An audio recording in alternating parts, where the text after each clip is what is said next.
Go ahead and call the meeting to order. We have a joint meeting today with the Estancia Valley Solid Waste Authority. If we could all stand please for the Pledge of Allegiance. I pledge allegiance to the flag of the United States of America and to the republic for which it stands, one nation, under God, indivisible, with liberty and justice for all. Commissioner Garland, could you lead us through, please? Participating. Dear God, we thank you for today. We thank you for allowing us to gather. We just ask that you help us do the business of the county and give us wisdom in this time. In your name, amen. I was late. At this time, I'll turn the meeting over to Bill Williams, Chair for the Estancia Valley Waste Authority. Thank you, Chairman. I'd like to call our meeting to order, and we have a roll call vote. Joy Ansley. I don't know if I'm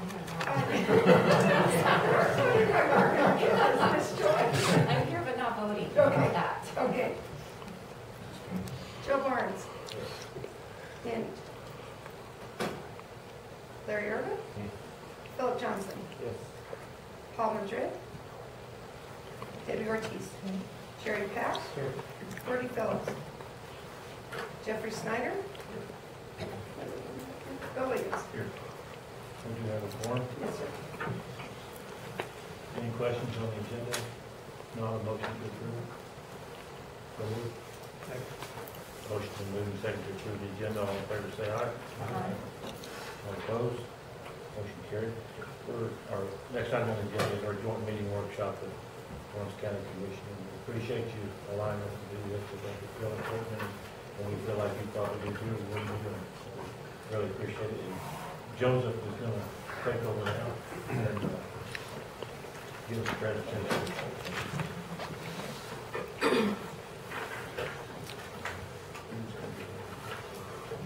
Thank you, Mr. Chairman, Commission Chair, Commissioners, Board members. For the record, I'm Joseph Ellis, Manager of the Estancia Valley Solid Waste Authority.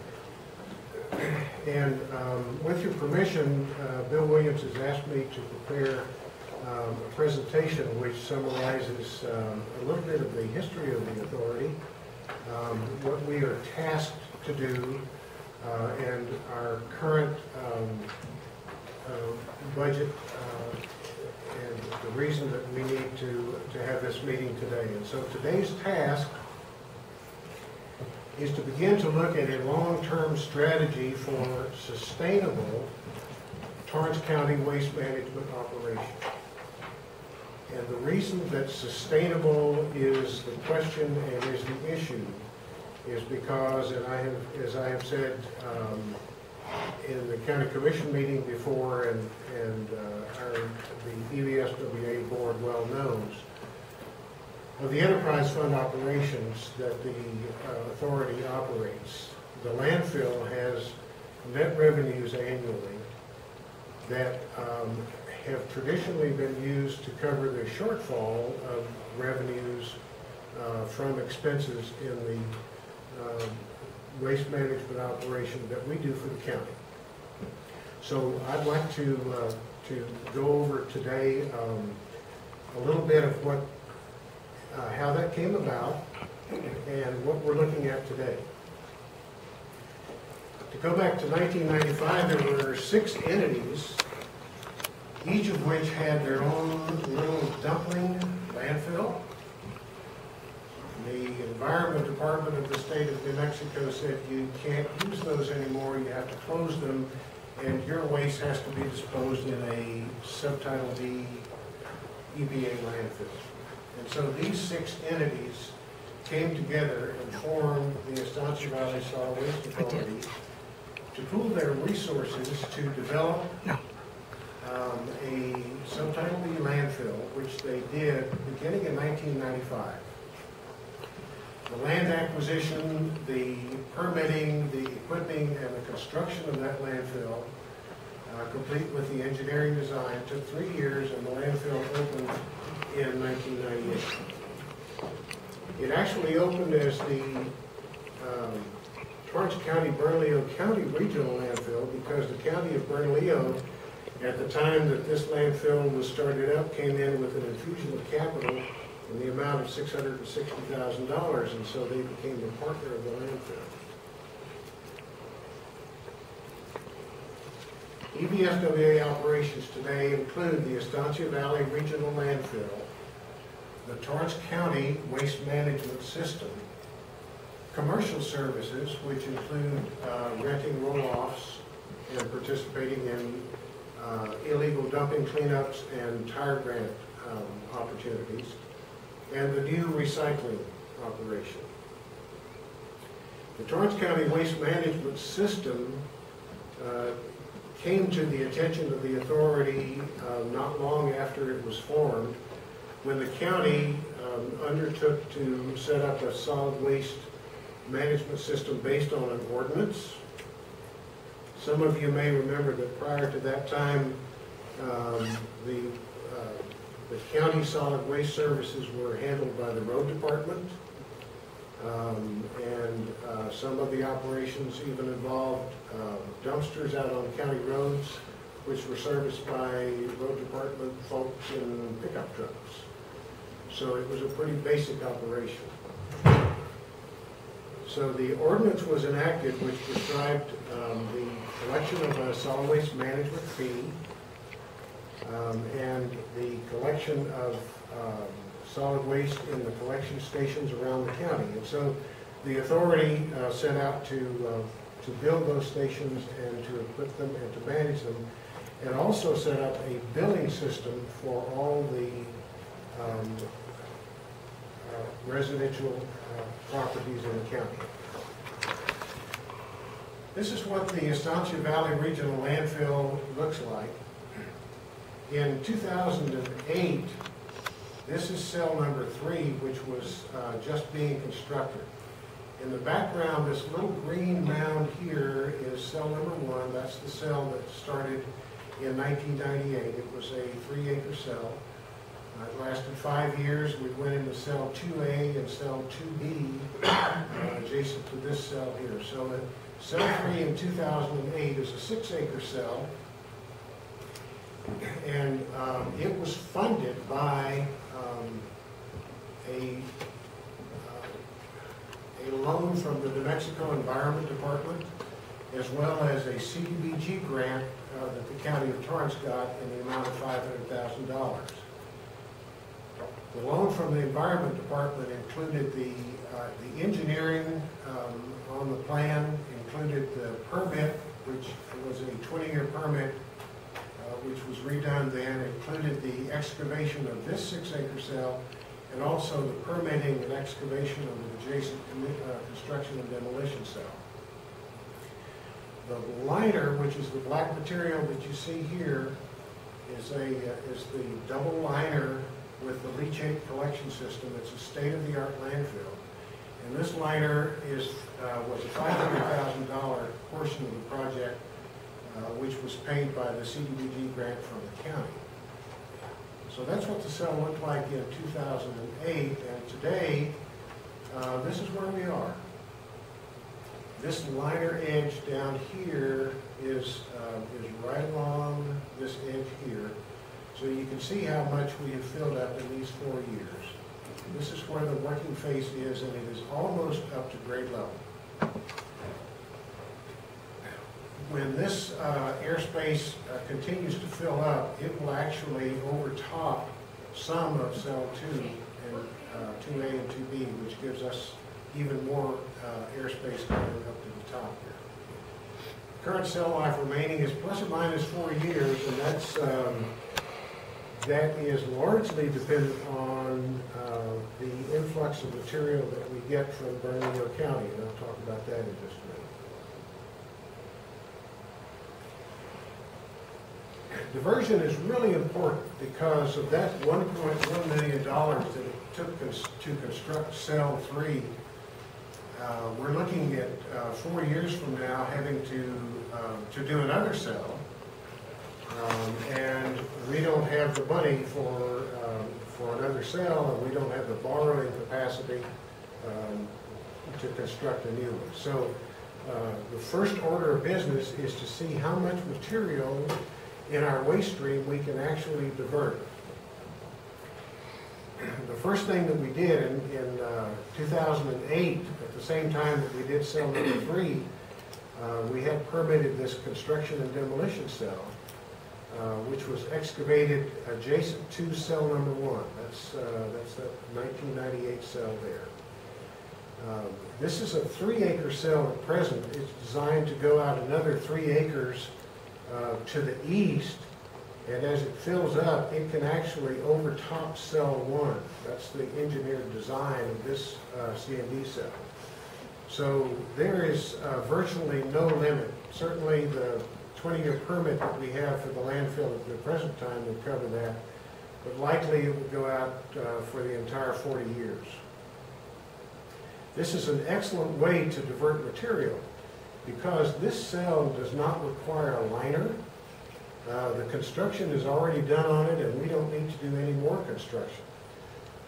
So any material that comes into the landfill that can be classified as construction and demolition material, according to the definition of the Solid Waste Bureau, can actually go into this cell, which is less expensive airspace.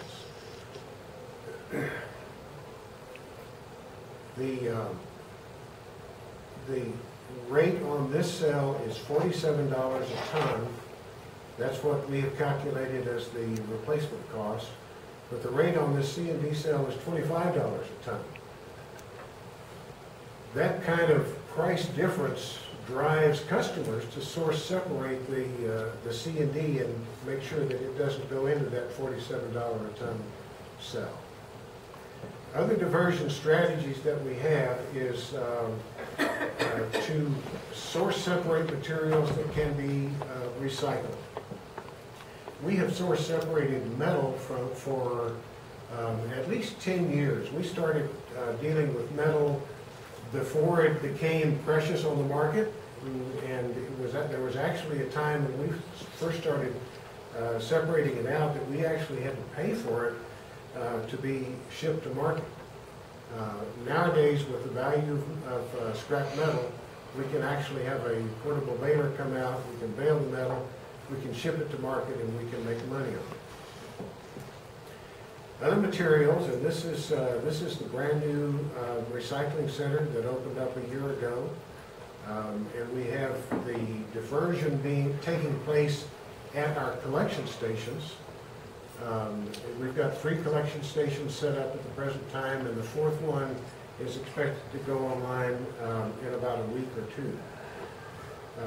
So the main the main commodity is cardboard, because this has the most volume that we can take out of the landfill and receive the best market price for it.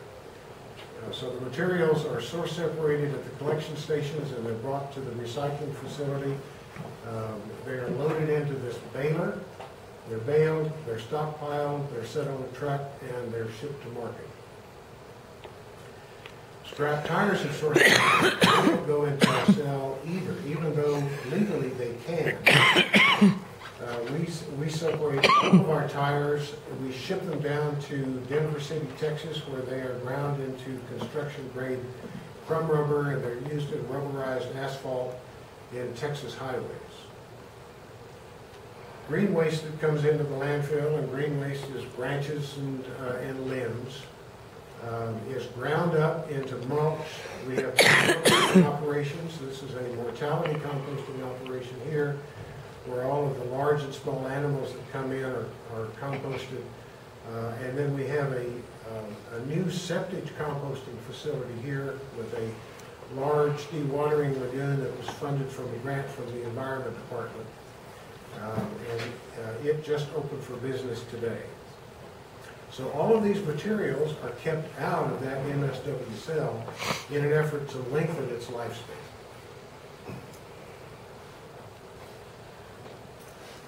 Capital requirements over and above operational costs for the landfill. The state law requires the authority to set aside funds that will be used after the landfill is closed. It'll be used for the closure construction and also for the ongoing monitoring of that landfill site for 30 years after the landfill is closed. We have to have engineers periodically give us cost estimates of what those closure and post-closure costs are. And then we have to set aside funds. It's a sinking fund between now and the end of the closure of the landfill. The permitted life of the landfill right now is 20 years. There will be another 20-year permit at that site after this year, but the money that we have to set aside is based on that 20-year period.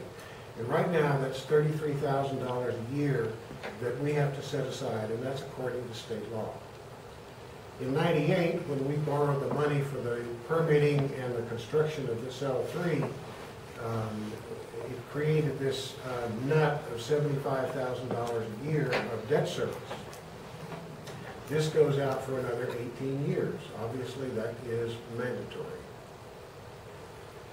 Because our members contribute their environmental services gross receipts tax revenues, these revenues are dedicated for the landfill capital development, and we should be setting aside, after this $75,000 is paid out of that, we should be setting aside up to $100,000 out of the environmental services gross receipts tax revenues and also out of net revenues from the landfill. To date, that's not happening. The invested funds of the authority at the present time are financial assurance account, and this is the account for the closure and post-closure of the landfill, is at $324,356. This is the account that we are required at the present time to put $33,000 a year in. We have set aside $362,077 for the landfill capital development. If we had $100,000 for the next 4 years, we'd be looking at nearly $800,000 that we would have set aside in cash, and it probably wouldn't be difficult to come up with the other $200,000. We do have that $75,000 in a CD, which that loan payment is due February the 1st. The authority is given the environmental services gross receipts tax revenues after loans are paid at the end of June of every year, and immediately this $75,000 is pulled out to keep in reserve for debt service. And the final invested fund that we have is $101,763, which is the reserve account, and this parallels the municipalities and counties are required to set aside 3/12 or 4/12 of their operating budget. Special districts are not required to, although it is a prudent business practice to do so. So we've got $101,000 for unanticipated emergent events.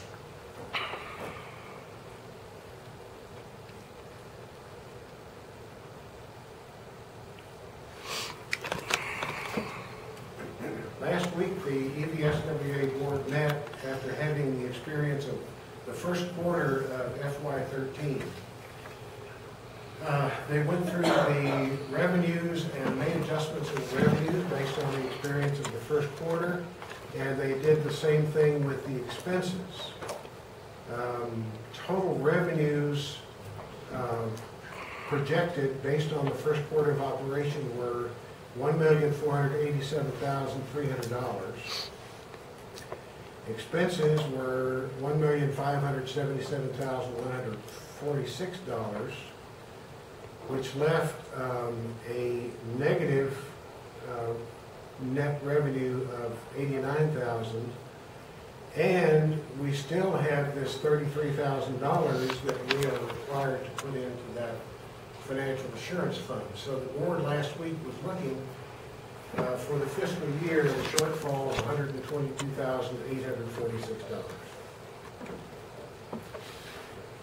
There was an offer from the County of Bernalillo to bring the waste stream from the East Mountain Transfer Station at Torrance, if that waste could be disposed at the rate of $30 a ton.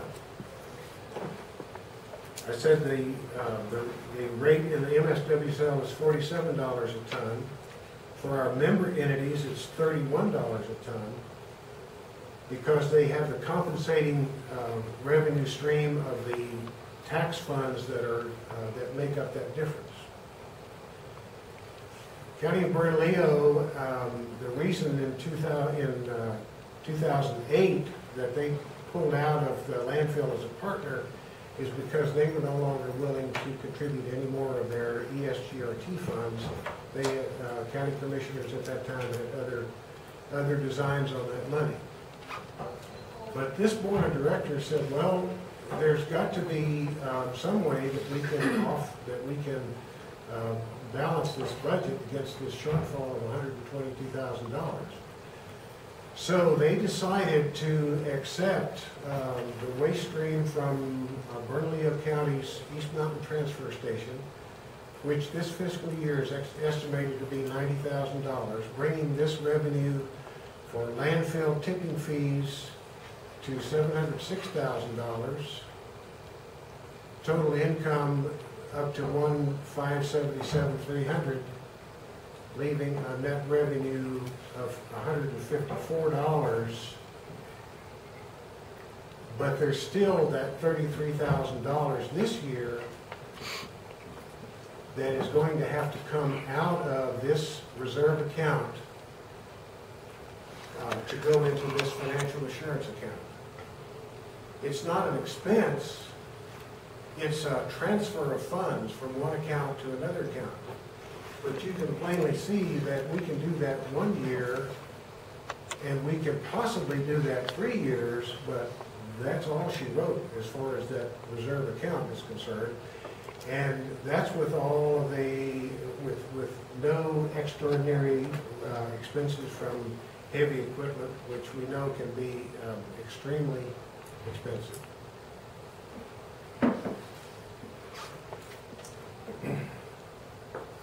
The last thing I'd like to look at is what the authority does for the county. This is a map of Torrance County collection stations. Linda, I could ask you to please.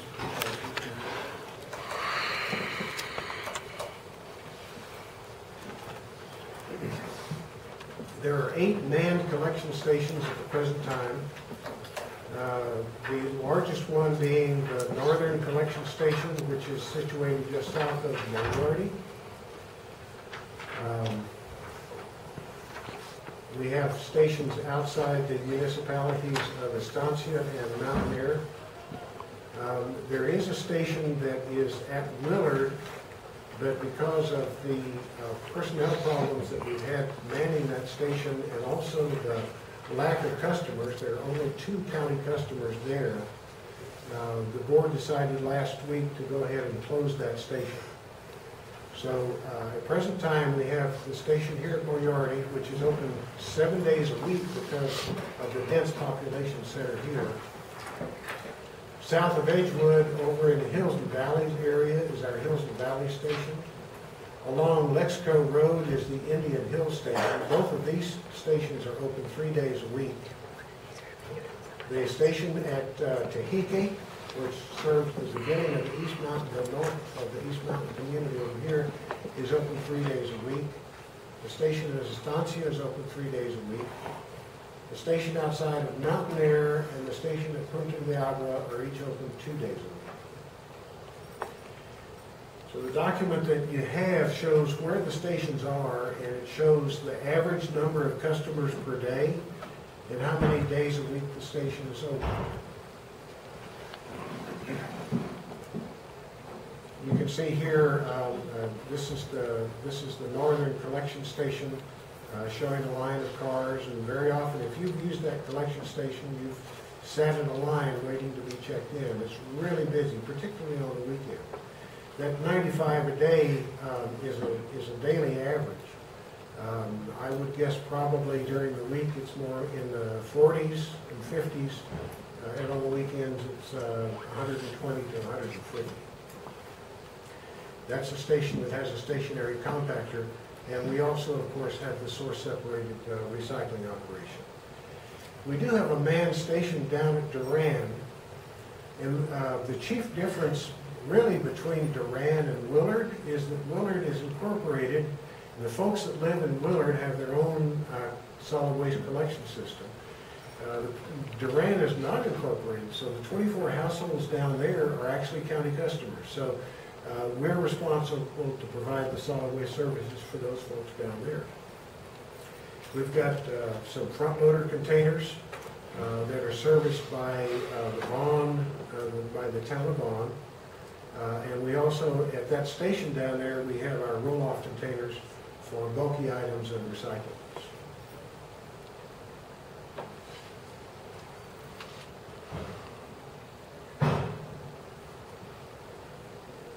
The budget that you looked at here is the overall budget of the authority.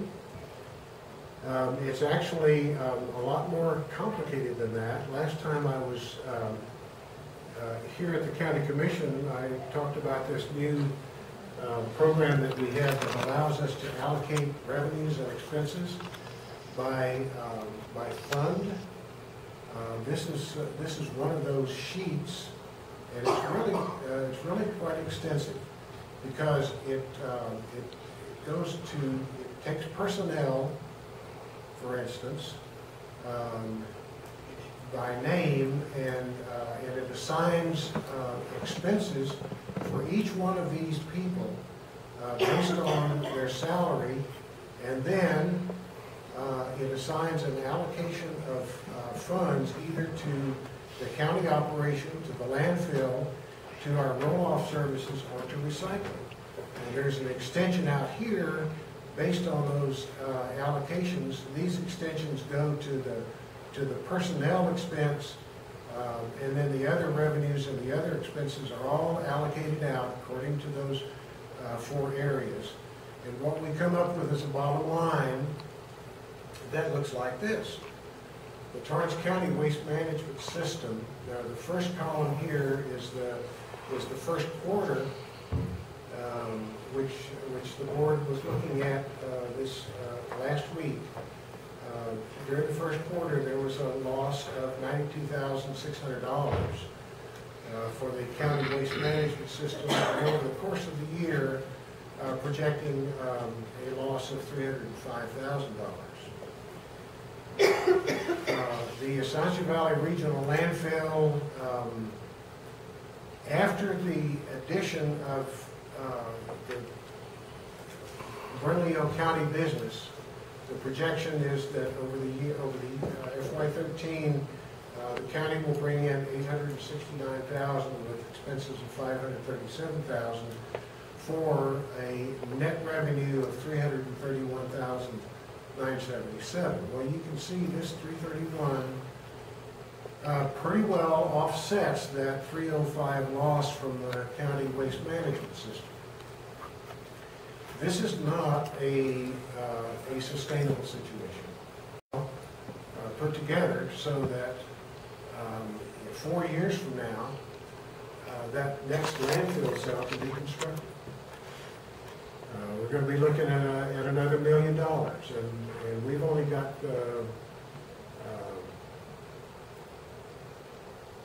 we've got 362,000 set aside right now. So we've got to come up with another $700,000, and if we cannot do it from the net revenues of the landfill, we need to come up with some other long-term solution. Another solution or another thing that can be considered is somehow closing this gap between this shortfall of the $305,000.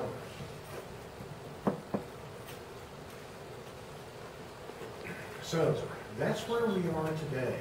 And I would stand for questions or suggestions or ideas to begin with. I have a question. Your Indian Hills and your Central, some of the smaller spots, how many customers are we flowing through there in these 3 days?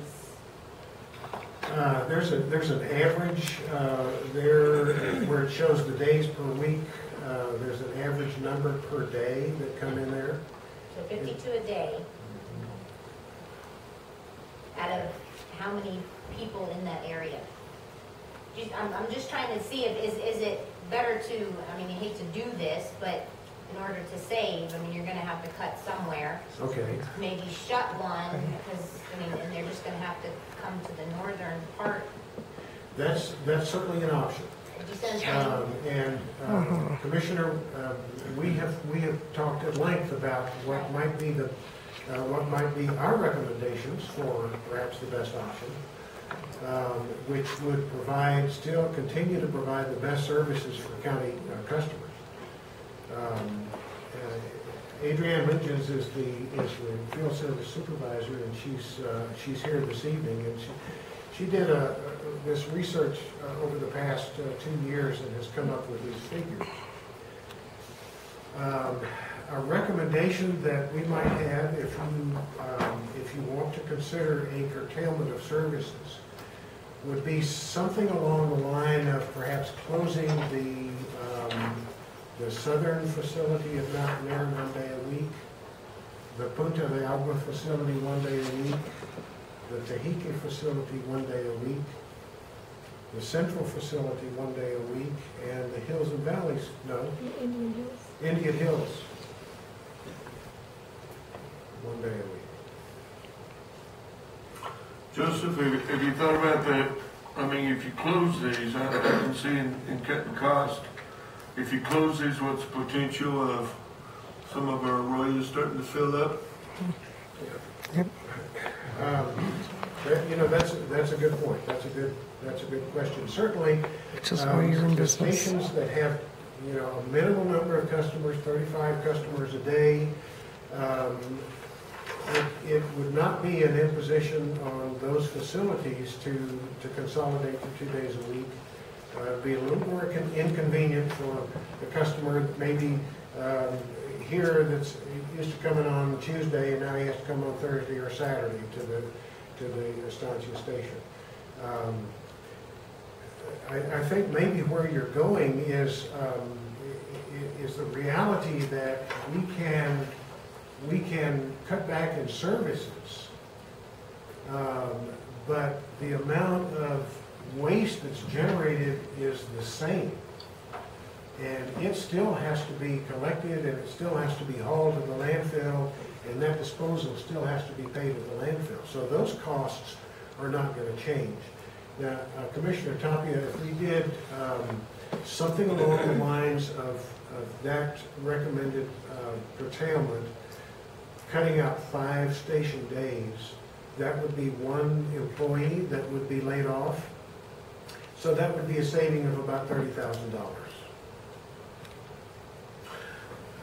Question, where you have the 3 days a week, are these opened on the same days? Or can you look at alternating, if say, Edgewood was opened up for 2 days a week, and then the following 2 days Indian Hills, and using the same employees to give the employees that you have maybe a little bit more of a work week than cutting everybody down to, maybe 2 days. And that would be our recommendation, is that if we could look at a pattern like that, we could lay off 1 person and still have the rest of the stations staffed by the current staff that we have. One of the requirements of this type of operation is you have to staff these stations on weekends. So each one of our stations is open either on a Saturday or on a Sunday. The station at Moriarty is open both Saturday and Sunday. You know,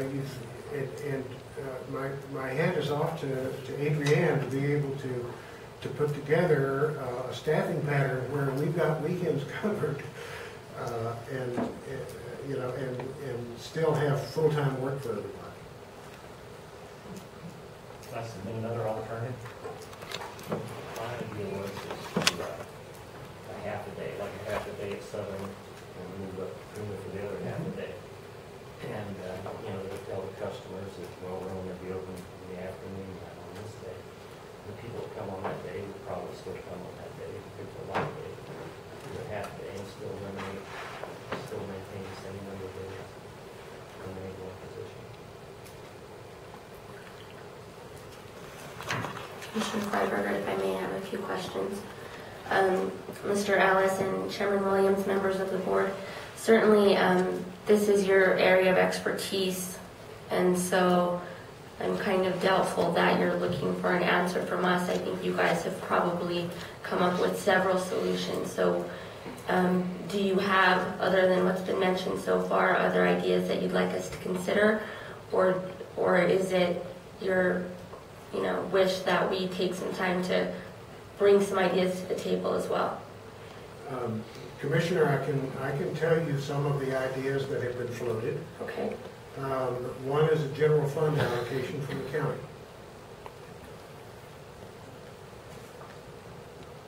If that, And the amount of the shortfall, or how would you come about the dollar amount, and what, I mean, I'm certainly you've considered that, so what is the recommendation? and my guess, Commissioner, is that it would be a combination of strategies, a part of which would be a certain allocation from general fund, perhaps a curtailment of services or cutback in services. Beyond the one position, it would really, I think it would be a strain on county customers. And this board looked very closely at doing just that, cutting that one position. However, they didn't want to do it without your blessing, because you're going to be getting phone calls just like we're getting phone calls. If we have stations closed for 5 stations closed for 1 day each, or if we have half days closed here and half days closed there, so that we can save on payroll and benefits.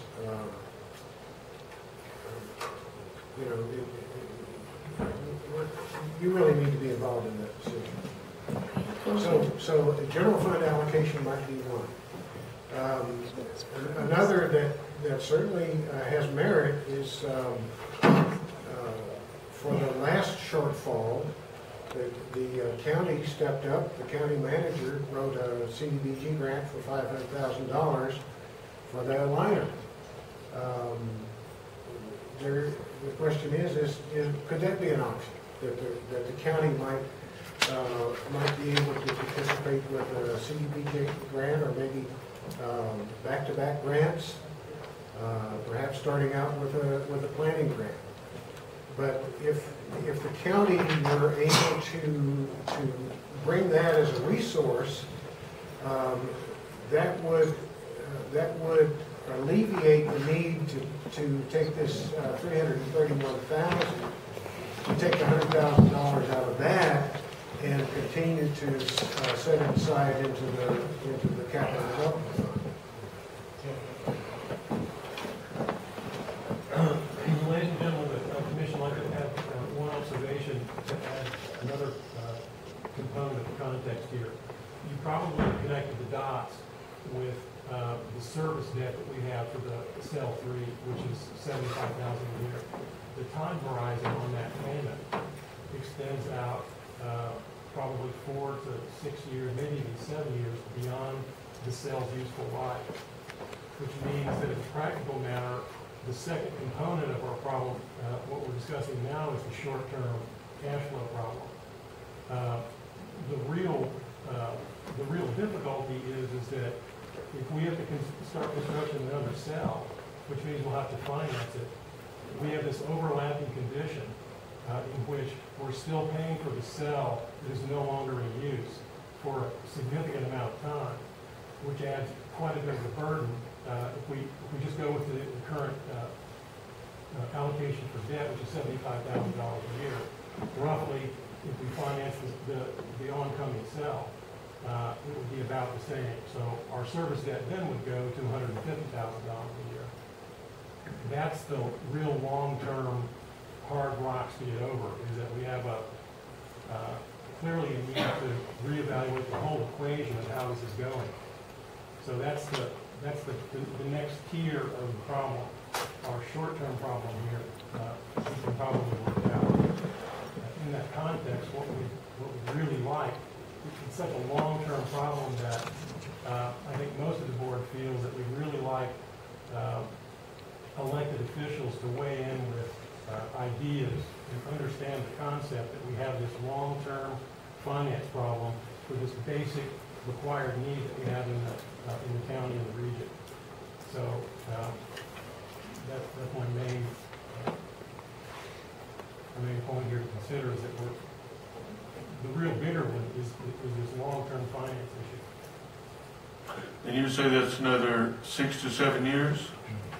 Well, depending on where, our trade-off to resolve our short-term cash flow problem is trading space at far below the cost of producing new space. So we can solve the problem.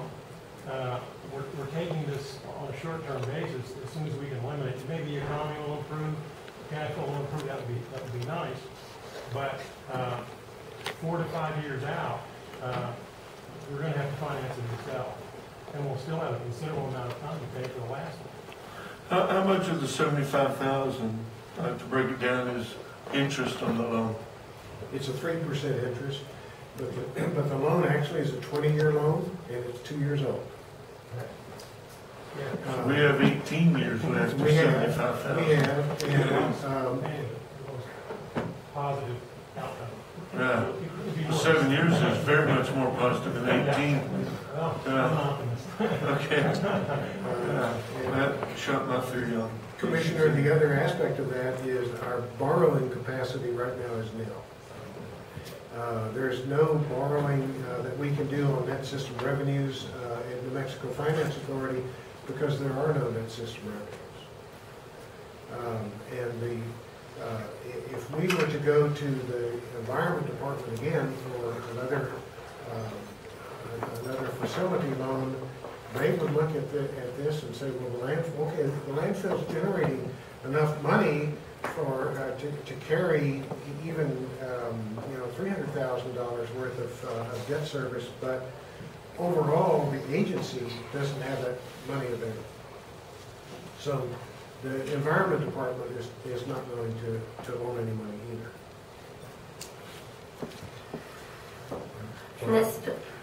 Go ahead, I'm sorry.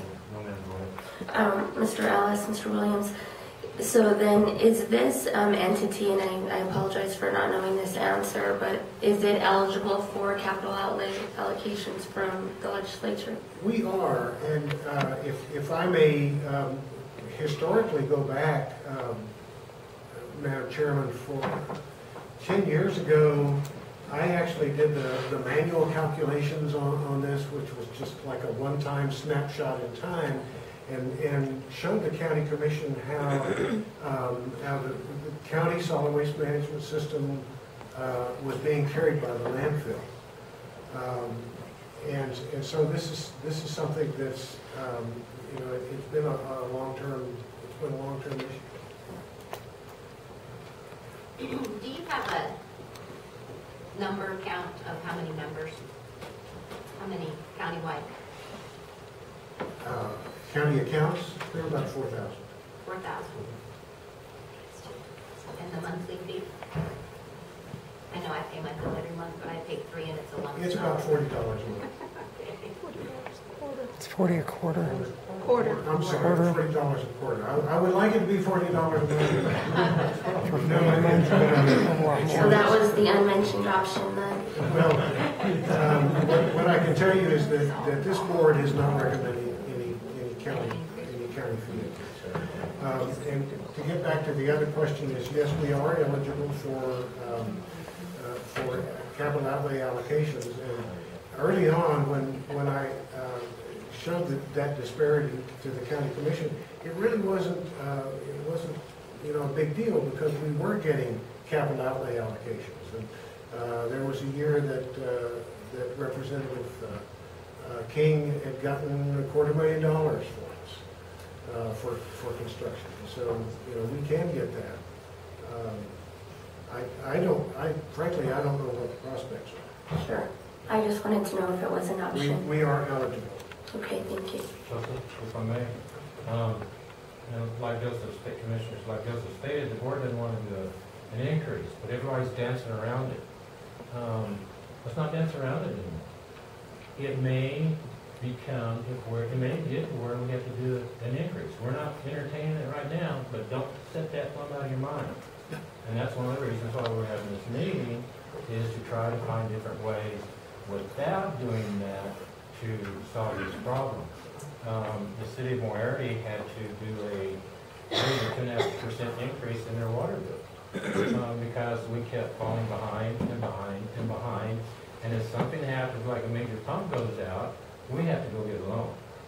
And what we're trying to do is ease into this to where if something does happen, then we don't have to go get a loan. But like Joseph stated, we don't want to do the increase, but don't put that out of your mind, please. Let's not bounce around the vehicle. It may happen. That's why I was asking. That's where I thought you was going with that. All right, thank you, Mr. Irvin, for just basically putting it out there, because the Tahika Water Association last year had to double their rates from 20 to 40, and it was hard to take, but it was a needed service. You need water, you need to make sure that you can sustain. And people on budgets, they can't hardly handle a big increase, but if you ease into it, they can sort of figure that into their budget. What type of compromise would the board be willing to consider as far as if there was an increase to members? I know that there is considerable amount of complaints from members who have property in the county but do not utilize the service. Are there some concessions that could be made to where we look at the overall billing strategies so that we can, kind of do some give and take? Because I still don't really know how to explain that to people who don't actually use the service but still have to pay for it. Or maybe you could explain that to me this evening so that I can go out with a better response. This is a question that comes into our office every day. And the structure of the ordinance was that this is a burden that needs to be carried by every residential property owner in the county, because it's a utility that's generated by residents. And a residence might be vacant, for a period of time, but it also can be occupied, in most cases pretty readily. And so the county commission at that time that the ordinance was passed felt like if this solid waste management fee were spread equitably across the board of residential property owners, that was the best way to set up and fund the operation. Now, the 4,000 customers, that's county residents, not inclusive of the citizens of Moriarty or Estancia. That's correct. How do you collect from those? Thank you. Does the city pay a fee, or do you collect?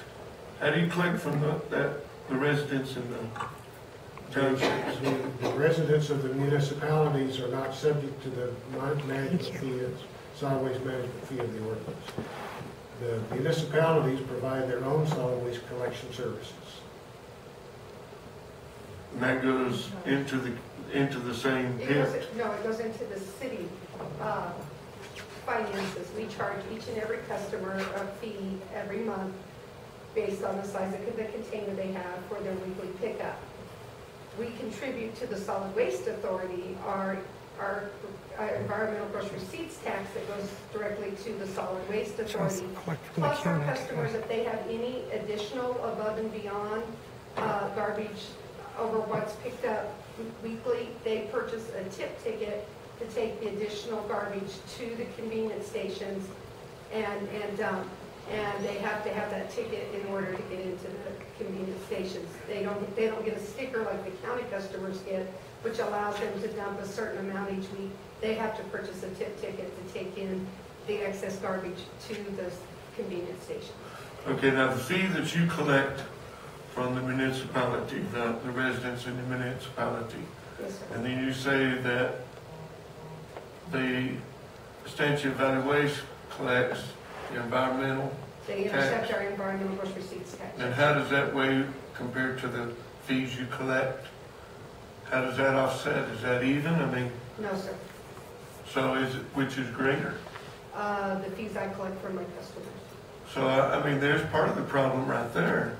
Well, Is that, no, because they pay us, and then we also pay the solid waste authority per ton to dispose of the garbage. So if I look at our tipping fees that I pay you, in addition to the environmental gross receipts tax, then that's going to be greater than what I Okay. collect from my customers. okay.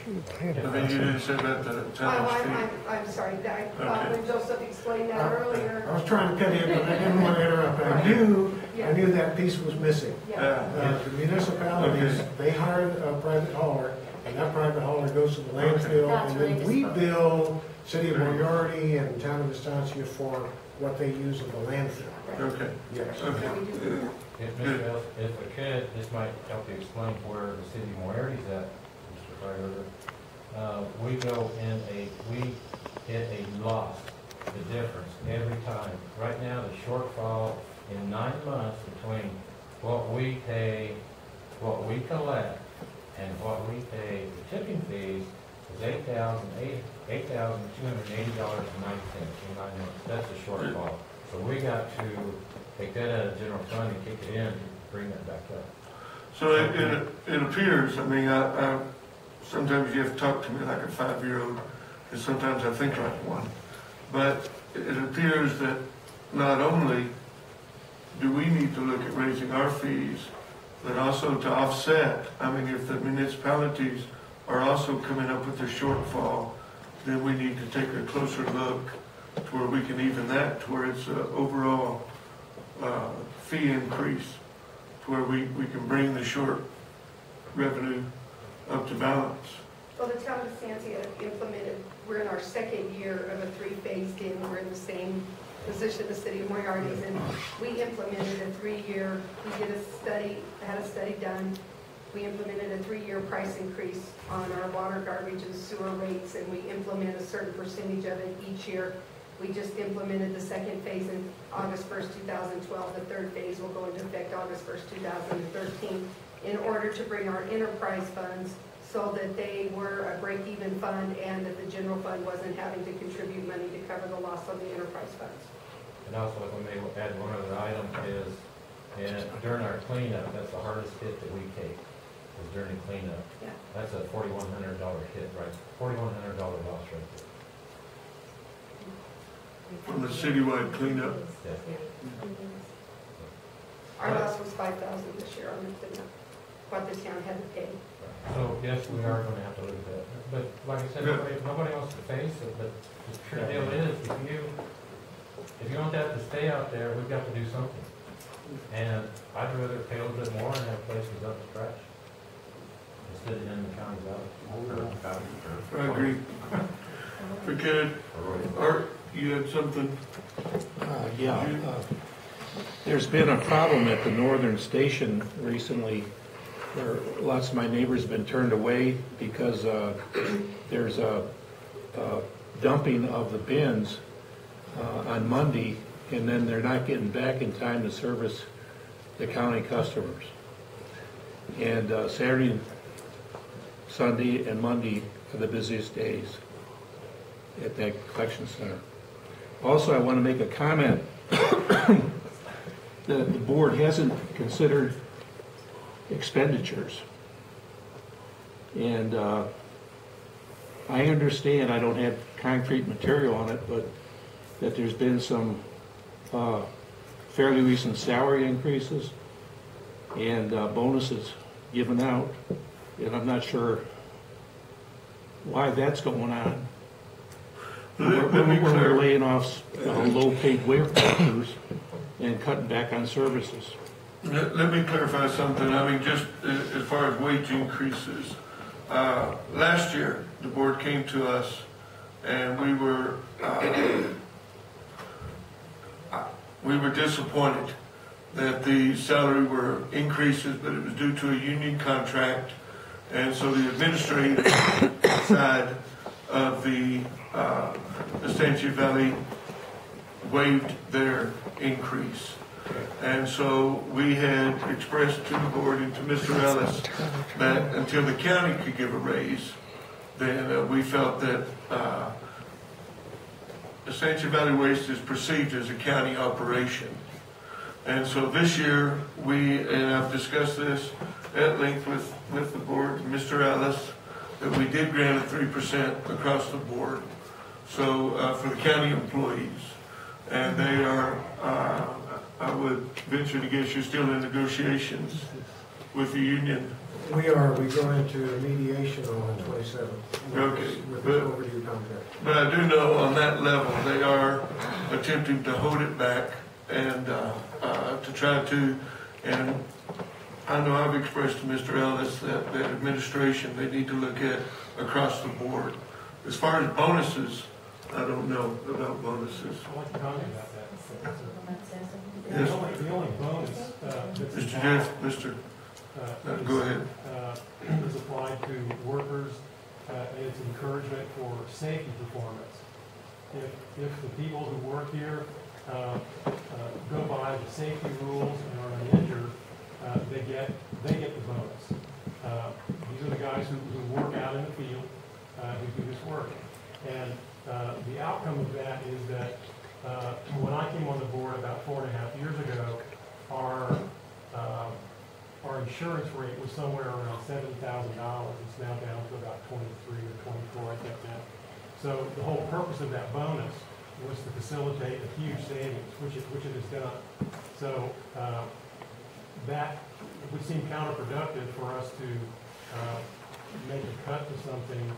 We may have to, but it would seem counterproductive if we cut a bonus that nets us that kind of savings.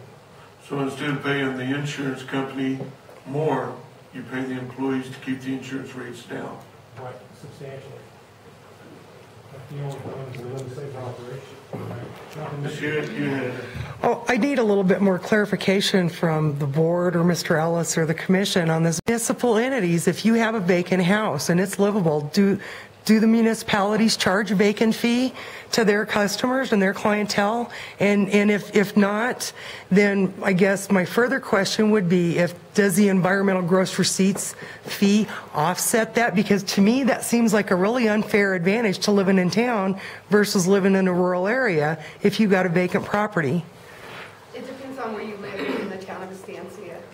I can't speak, I don't know how Moriarty's ordinance reads, nor do I know how Mountaineer's ordinance reads. In the town of Estancia, if you own a mobile home park or a multiple dwelling, you pay a fee for the number of dwellings on there, whether they're occupied or not, if you have a master meter, because we have no way of determining whether people are living in that residence or not, and we don't have the personnel to oversee whether that residence stays vacated or not. If you own a single-family residence and you are not hooked up to our water system, then until you hook up to our water system, we do not charge you a fee.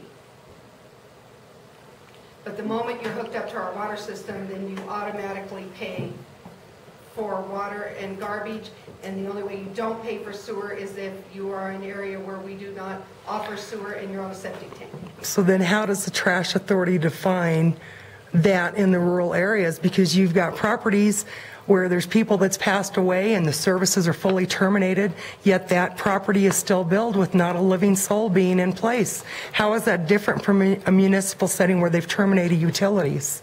How is that different? That's always been, I mean, that's part of the contention with the vacant fee you're getting charged for a service you are not receiving, and there's been different positions that I've heard a different story from Mr. Ellis at the office. I believe Mr. Ducharme's heard a different explanation. And I don't disagree that there's got to be some way to offset paying for the hole in the ground and the fuel for the trucks and the employees. But it needs to be fairly and equitably applied. And why should anybody that lives in a rural area that has a home that's had a deceased relative have to write them a check? Why, if we have to do it in a rural area, then the folks in the municipal area should as well. So if utility service is a defining factor on that fee, I mean, that's part of the point of contention on that fee, and I still don't understand how that's equitably and fairly applied. And if there is a shortfall, if the county level needs to endure that, then the municipal should consider doing the same, would be my proposition. That would raise your rates. Boom, there's some more money for you. Make it equal. So, Mr. Ellis, if I could just kind of go back to my question that I posed earlier. I don't know how to answer her question, and so I'm looking for direction as to when they come to an elected official or even to the authority, besides saying the commission at that time passed an ordinance and this is how it came about. Mr. Barnes. Well, I think I can explain that. Please do. If I decide to move off of my property and move somewhere else, I still have to pay taxes. The same tax amount. This isn't a that tax. doesn't lower whether I'm there or not. And why I have to pay those taxes is to support the infrastructure. The taxes are used to support the sheriff, the schools, this, that, and the other. It doesn't make any difference whether I live there or not. I'm still taxed for that. And this infrastructure has to be kept in place for the solid waste. Somebody may move in there tomorrow and be using it. And if we're underfunded and unable to maintain the level of infrastructure, same as the police department or anyone else, then we just simply wouldn't be able to do it. That's why I don't get a lower tax rate because I'm not living on my property. I still have to pay infrastructure support for the county.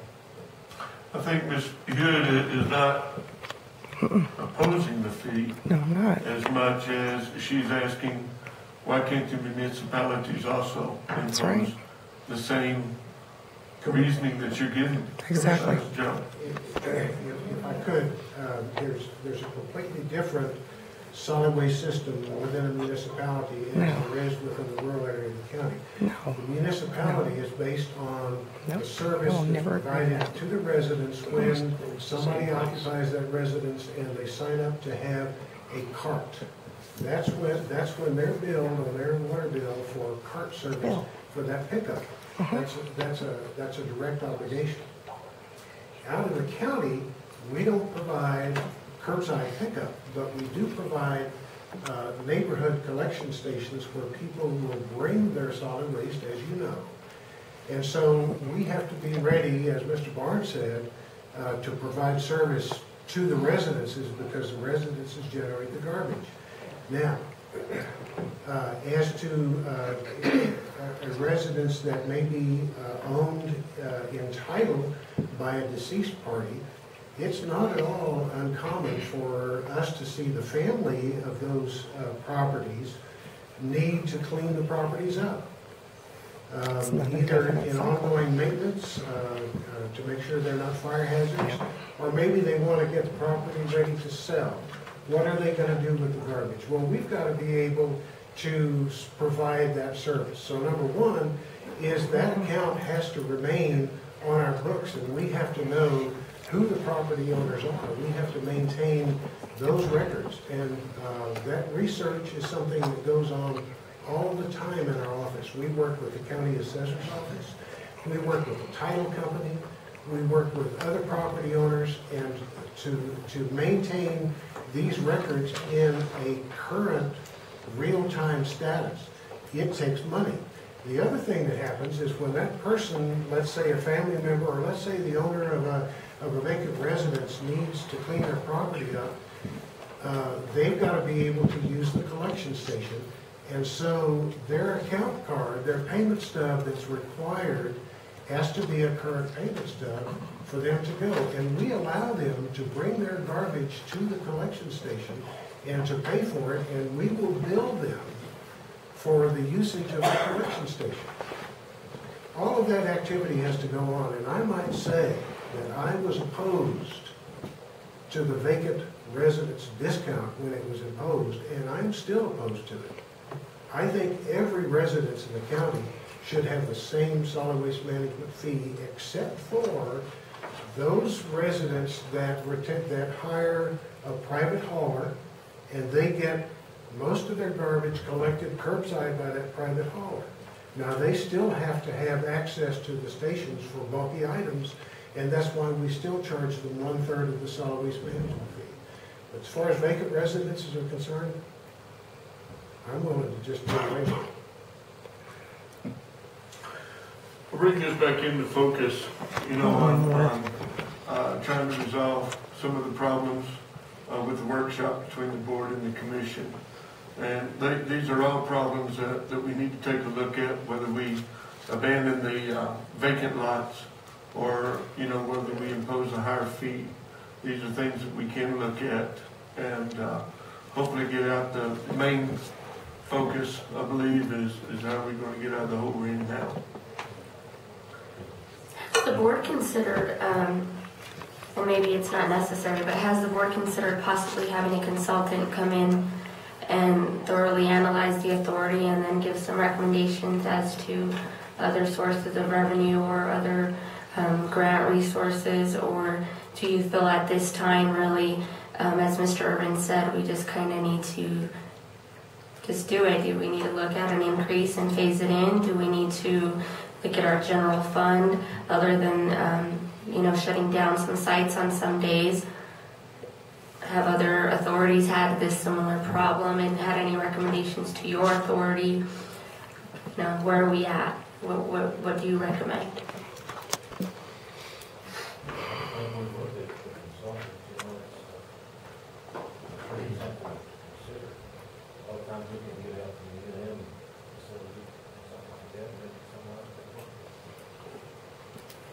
I'd like to comment about that quickly.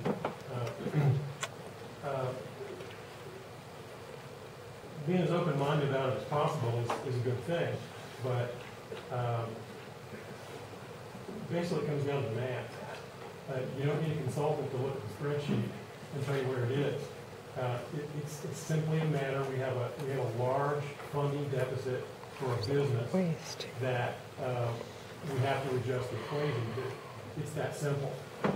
We can choose several paths to do that, but we have a short time horizon because we have potential need for a new cell. We have this overhanging debt from the cell in the past. Our funding mechanism requires us to essentially take in waste from outside of the county and the direct region itself, because we have a shortfall between what the tax base and the population in the county and the region for the waste authority can actually bear. So it really just comes down to a simple spreadsheet analysis. And I'd be happy to entertain a consulting opinion, but most of us in one way or another have had business experience, and it really just comes down to the math. The equation has to be adjusted in one way or another, and there's no free lunch. And Larry has brought that point up. I respect your opinion, Mr. Snyder, and I agree that this does come down to math. I guess what I would like is, I'm glad that we've come together to kind of talk about this is where we're at, we're at a crossroads, how are we going to collectively come together to solve it. I think our next step, something that I would prefer, would be to have those numbers in front of us. How much would need to come from the general fund? How much would we impose on the customers as far as an increase? If that could be phased, how much would that be so that people could plan accordingly in their budget? It's obvious that there is a shortfall. We do need to see what we can do to get there. But I would like maybe those actual numbers to come to us so that we can plan for it. It's not that we don't want to continue the service or or look away from a problem, but it's sometimes easier if you can actually look at those numbers, and then we can go back and look at our dollars. You know, and I think that this was the first step to getting to that point. It is, Commissioner, and there are some unknowns, particularly with respect to funding sources. Our ICIP request is actually for landfill construction, and it's broken down into 4 phases. That request is going before the legislature this time around. If we can get some political capital invested in some action on this ICIP request, we can actually begin construction. If the legislature allocates $200,000, we can go ahead and begin excavation of that cell, because that's the 4 different phases that we have set out. So that's an unknown, but it's a possibility. The other unknown is the CDBG opportunity. And, you know, I don't know if Joy has any outlook on that, but those are 2 very large, significant factors that you know, if we get into this next legislative session, and we're talking about what, 4 months to the end of the session, we'll know the answer to that capital outlay allocation, and we'll know if that $200,000 is going to be available. And then we can come back with some numbers, recommendations back to the county to say, okay, here are some options. We can do a cutback in service, and that's going to save $30,000 a year. We've got a general fund allocation of $75,000 a year that we think the county should put in. A rate increase of perhaps $2 a quarter, and we can put those figures together and present some options to you. And I think that if you did that, I'm sorry, Commissioner Freiberger, then in turn, as elected officials, then we could educate the people in our districts. You know, this is what we're facing, this is where we're at, and this is what's going to be coming up. And it kind of helps people to understand, do you want your transfer station closed one day out of the week, or are you willing to do this, or can you prepare yourself for this $2 increase? You know, so I think as long as you give people notice and you tell them this is why, not because we want bonuses and you know, things that people generally don't support, but just educating the public sometimes with enough notice. I think, you know, it is a needed service, just like water and electricity are needed services as well. And the other thing, as Mr. Snyder pointed out, was that I worked for a business when the oil field went bust. And the owner came into our shop and he said, now we have to be lean and mean. And he laid off 15 people that day. And the ones that were left, he transferred to Artesia. And we had to raise our prices on our equipment, but we started looking at better quality to try to get better jobs. You cannot support a business, any type of a business, if you're selling $1 hot dogs and they cost you $1.25, and you won't last very long at all. And so you have to look, as Mr. Irvin pointed out, you know, the fact is that you have to generate more income, whether it be by laying off an employee or whether it be cutting services of some sort, but you need to look at it and just cut and take the bite. And if we have to raise the prices, then I agree with Madam Chair that, you know, publicity is the best thing, is going out and saying this is what a cell is going to cost the county. Because when we get down to that line, if you guys don't have the money to build a new cell, this county is going to have to come up with some bucks for you. And because we've got to continue, and whether we want to or not, I'm sitting looking at this $33,000 a year and trying to figure out, we just turned down $32,000 fog seal because we don't have the money. And we're postponing it another month or so. So you're not the only one in the boat. I just hope we don't get thrown out. Can I point out something? A $2 raise on 4,000 customers for the quarter is only 32,000 a year. Now, I think there's some other alternatives, and I have something that I'll present our next meeting that it's too involved to go into now. It would require revamping the JPA, but I think we can stabilize the cash flow by just a little bit different means of how we work. And I think we can increase it with this idea. But I'm going to run it through the board and crunch some numbers, and if anyone else thinks it's viable, then we'll present that. Well, we've already saved 62,000 just in our talking. I mean, 32,000 for a $2 increase, 30,000 for one employee. So I'm sure with all of our heads together, we can come up with more. If we have numbers to crunch, maybe if you can go back and look at some new ideas. And lastly, I know there's, Commissioner, there's a member in the audience with a question, but I would really encourage a strong proposal put together very professionally, not just for this commission, but in our lobbying efforts in Santa Fe. Not only do we need to educate the people in our districts, but our representatives are going to be new as well. And so we're going to have to go up there to fight this battle with you. And they, instead of just saying we have a problem, we need to be able to show those numbers so that we can hopefully come back with some money.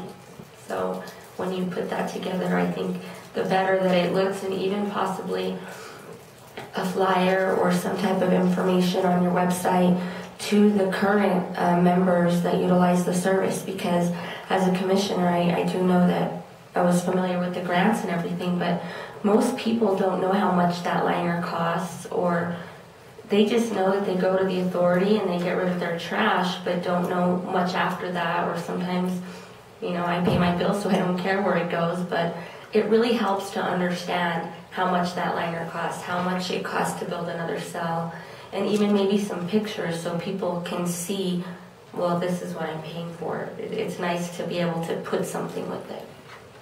Good. Ask Art again. Yes, sir. I just wanted to make support one suggestion made about an outside consultant. There's been a history here of some problems, I think.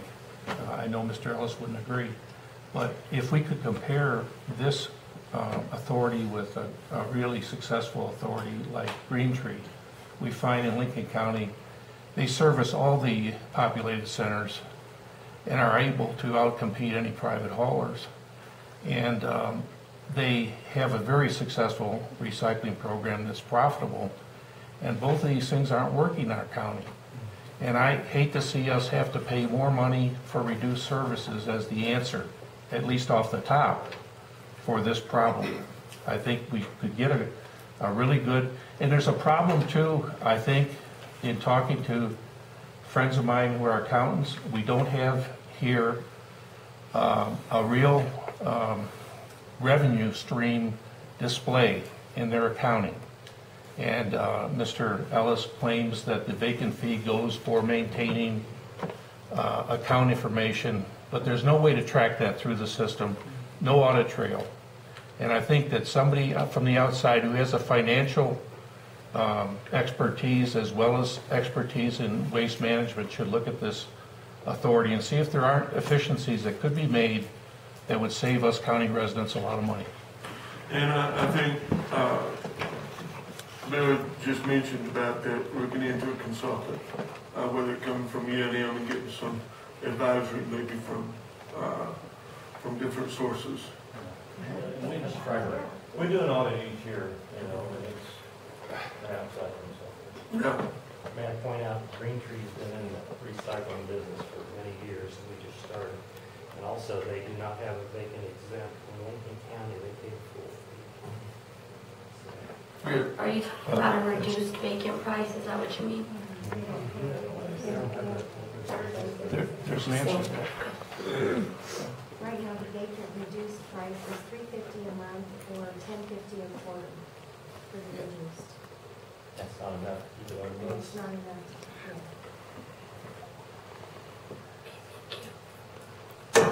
Okay. With that then, we have another meeting scheduled for 7 o'clock. Call for a motion to adjourn, or no, we're not going to adjourn, are we? I call for a motion to recess. All in favor, say aye. I know wasn't a I'd motion. like to call for a motion to adjourn from the solid waste board. Motion to adjourn. Second. Second? All in favor, say aye. Aye. Motion carried. Thank you. Thank you. Motion to recess. So moved. Aye.